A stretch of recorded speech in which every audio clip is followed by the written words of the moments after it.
everyone, Suzy here from Adventurous Real Estate Investors. So I come to you at another Canary Island. So here we're at Gran Canaria, and as you can see, we are in Plaza de Santa Ana, which is super cool because you have a huge cathedral on one end and the town hall on the other end, but it is just surrounded by all of these beautiful old hotels, these historic buildings. So it's been a lot of fun to explore here. But what am I here to talk to you about today? So I want to talk to 3 reasons why walking an apartment or doing that property walk is super important for you as a passive investor and as an active investor. So the first one is that the active investor really gets to create that relationship with that broker, which is huge because as that relationship grows, you get more deals, you get better deals, and you are top of mind, which is super important because when it comes to submitting LOIs, even in general, the broker needs to be able to vouch for you and know that you are going to be able to close. So when a sponsor has that relationship with a broker, it is something to really think highly of. The second one is to make sure that everything that was in the offering memorandum that the broker sent over is, if the previous owner spent so much on CapEx, you want to be able to see all of that CapEx in the building. It's really great to know that you saw everything that was put in to make the building what it's worth today.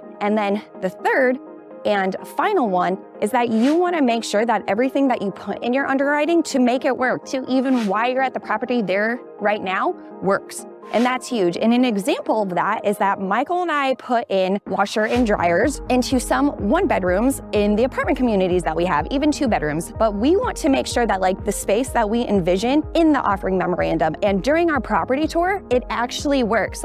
We had once found out that the closets were actually some were a couple inches smaller. So because of that couple of inches, Michael and I knew that the maintenance was going to have to take off the door frame for it to fit in, but we wanted to make sure that we caught some of those problems before and not during, because if you're catching them during, then you are taking up more time than anticipated. And because we want to get these projects completed quickly so that the residents can have their home back to how it's supposed to be, that is just something that is super important. So just to reiterate, the 3 main things that are super important about doing the property walking tours is that you establish a better relationship with your broker. You make sure that everything in the offering memorandum actually occurred. And then the third and final but not least is that you make sure that your underwriting assumptions are correct. So if you like this video, please smash that like button below and don't forget to ring that bell so that you can get more videos when we release them. Until next time, explore more. Adventure awaits. Woo!